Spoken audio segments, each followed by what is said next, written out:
everyone, this is Palak Trisha Patnaik of class 6 section C, and now I am going to explain what is transpiration, and we are also going to check out that the transpiration process exists in plants or not. So first let us understand what is transpiration. Transpiration is the process in which plant lodges its extra water through the tiny openings present on the lamina of the leaves called stomata. So first we will check out that the transpiration process exists in plants or not. So to do this experiment, the things required are one potted plant, two threads, and two polythene bags. So first we will take the plant and we will tie this polythene bag around the potted plant. And here you can see that I have put the polythene bag around the potted plant, and now I will tie this polythene bag around the potted plant with the help of a thread. And here you can see I have tied the polythene bag around the potted plant with the help of a thread. And now we will tie another polythene bag with the help of a thread. And here you can see I have tied another polythene bag with the help of a thread. And we will leave this setup for 2 hours, and let us see what happening in the next few moments. Here in the first polythene bag you can see that there are many water droplets along with the plants, polythene and thread. But in the second polythene bag which we have tied only the polythene, there is no tree or no plant. That polythene does not contain any droplets. So it proves that transpiration process only exists in plants, not in other living beings. So this is how you can prove that yes, transpiration process exists in plants. Thank you and have a wonderful day ahead. Hello everyone, I am Aditi Das of class 7 section C from Bakshi Jagabandhu English Medium School 2. Today I am going to do a science experiment to prove the fact that when vinegar or acetic acid and baking soda or a base are mixed, they release carbon dioxide, which here resembles an energy. For this I have taken baking soda, vinegar, a funnel, paper funnel, a plastic bottle and some balloons and a rubber band for emergency purposes. First, I will be pouring vinegar, which is an acetic acid, into the plastic bottle.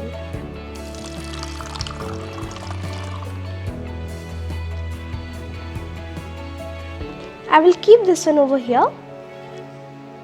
Now I will continue with adding baking soda into the balloon. Here we are using a paper funnel so that the baking soda slides down easily down the balloon.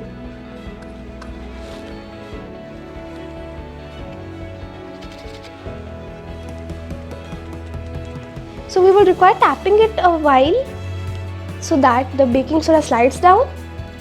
Now we will be putting this mouth of the balloon with the mouth of our bottle. The desired result of this experiment will be that this balloon will blow up with carbon dioxide gas. So now let's pour this.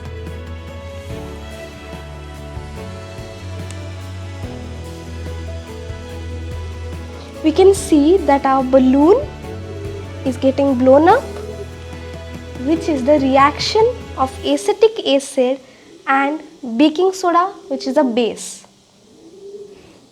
Good afternoon to everyone. I am Purvi and now I am going to show an experiment on hibiscus, which is the acid-base indicator. So let's see how it is proved. First, take some hibiscus flowers and add them to warm water. After some time, all the color will extract into it. Save it and put them into a pot.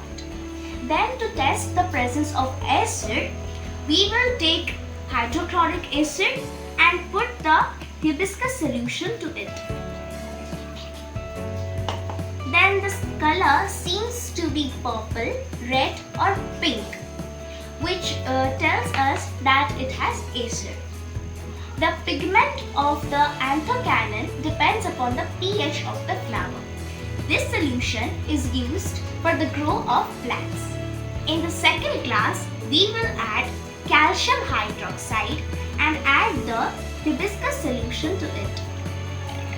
Then the color seems to be green and indicates the base formation. Then the flower has calcium oxide or quicklime. It is a chemical mixture of sodium hydroxide and calcium chloride.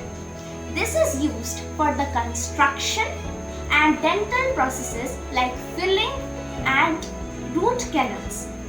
Through this experiment, we can know that a liquid can have acid-base formation or not. It means that if a liquid seems to be purple, red or pink, then it has acid, or if the color of the liquid seems to be green, then it has base formation. Thank you. Hello everybody, this is Ayushi Mahanti from class 60 and now I'm going to do the experiment on transpiration. So for this experiment we need a mug to water the plant, and it is the potted plant that I need for the experiment, and two polythene bags, one the big one and one small one, and then plastic rubbers to close the lid of the polythene bag. So let's water the plant.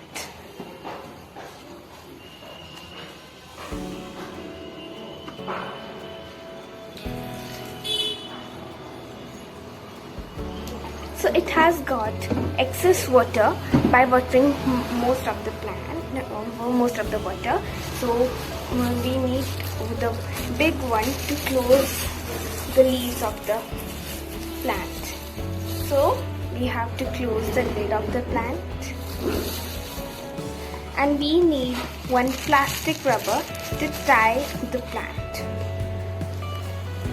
So I have tied the mouth of the polythene bag, and the small one I have also tied with a plastic rubber, and let us keep it in sunlight for some time. Then let us see what experiment has been happened in it. So the potted plant with polythene bag has been lit in sunlight. So let's check the results. So we can see the water droplets in it. The trees, the leaves have made transpiration, but in the normal polythene bag it does not. That much air to meet their higher demand. But after the emergence of science, after the coming of machineries like harvesters, like combine and plowing with the help of tractors, they were getting yield more than they were getting with the help of traditional methods. Now, usage of science in healthcare sector. The healthcare sector is totally based upon the usage of science only. The drugs are given by the medicinal chemistry. The tools that are used in the healthcare sector are given by science. Even the machineries like the stretchers, the MRI machines, the CT scanners, all are invention of science only. Now, if you will see, before the emergence of science and technology in healthcare sector, the doctors were unable to detect the exact disease, so due to delay they were unable to give proper treatment and save the patients. But after the emergence of science and technology, diseases can be detected at their earlier stage. Now, usage of science and technology in transport sector. All the vehicles are the invention of science only. Science has made this world a very short place. Nowadays, we can travel from Kashmir to Kanyakumari within a few hours. Scooters, car, bicycles, all are given by science. Nowadays, we can transport the goods also to longer distances by the machines given by science. But if we see, before the emergence of science and technology, if a person has to travel from one state to another, then he or she has to travel a longer distance, consuming more time. But after the emergence of science and technology, if a person wants to travel from one country to another, he or she can reach the another country within just a few hours. And finally, of the uses of science and technology in communication sector. As you know that we can communicate with anyone in this world within just a fraction of seconds. Mobiles, telephones, desktop, laptop, all communicating devices are the invention of science only. All the medium of communication are also available at a very low cost. Science has made it easy and cheap to communicate with someone using mobile phones. But as you know, before the emergence of science and technology in communication sector, it took days to receive input and output. So now I would like to conclude my presentation. Hope you are clear about the implementation of science and technology in everyday life. Thank you. Hello everyone, I am Anubhav Dutt of class 7 section 0 number 6 from VJEM school to Satyabama Pool. Now I am here to show you my project, and this is my project, the model of respiratory system. I have made a model of respiratory system. The pipe in this is the windpipe. The balloons in this model are the lungs, and the rubber sheet in this model are the diaphragm. When the diaphragm or the rubber sheet, I pull out the rubber sheet, then the air pressure inside this whole jar decreases like this. The air pressure inside this jar decreases, so the surrounding air rushes through this pipe and fills out these balloons like this. And this is also called as inhalation.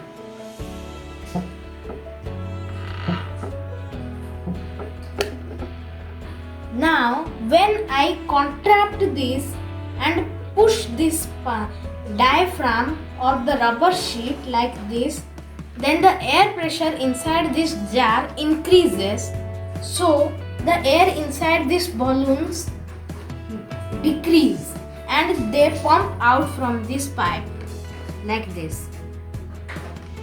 This is contract, and from here the air passes out like this.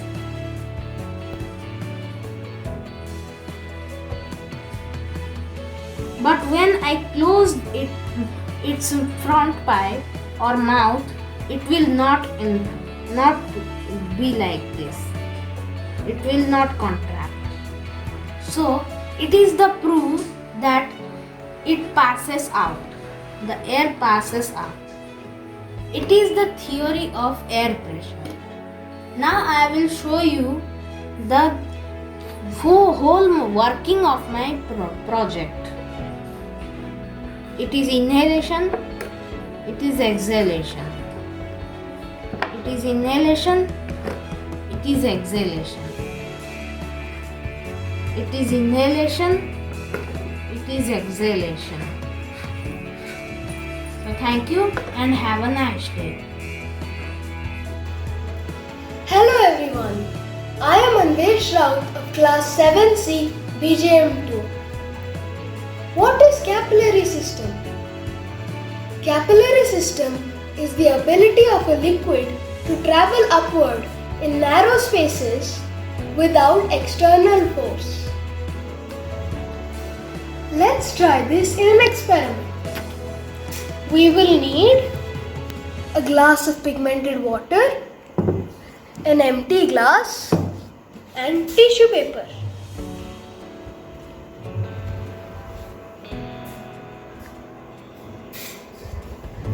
First, place the glasses side by side. Next, fold the tissue paper as such.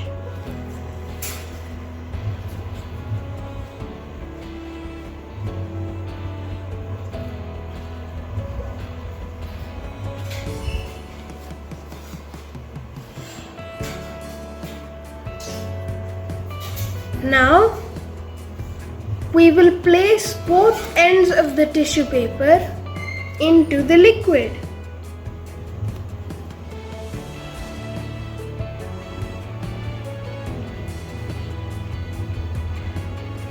Here we are seeing capillary systems in action.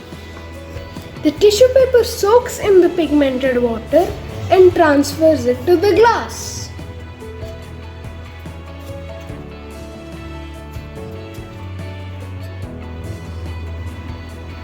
Here we can see the tissue has been soaked through and the pigmented water has been transferred to the empty glass. Now, how do plants use capillary action? Plants use capillary action to transfer water and minerals from the roots and stem to the rest of the plant. Water molecules from the ground are attracted to the molecules of the inside of the xylem. This attraction is used to transfer the water and minerals to the rest of the plant. Now, we will test capillary action in plants with the help of this experiment.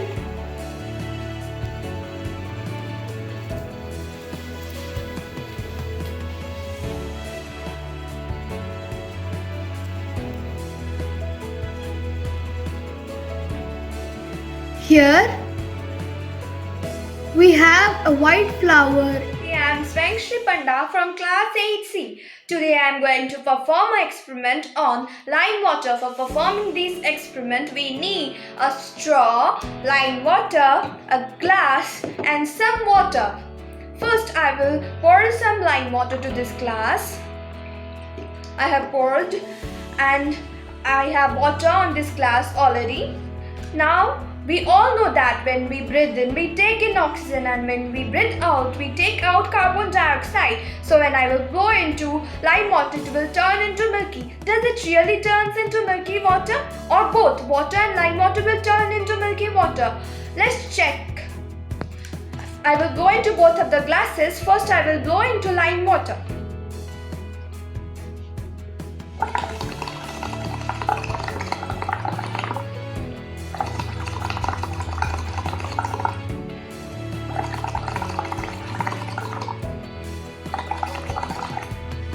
It has turned into milky water. Now I will blow into water. Does it also turns into milky water? Let's check.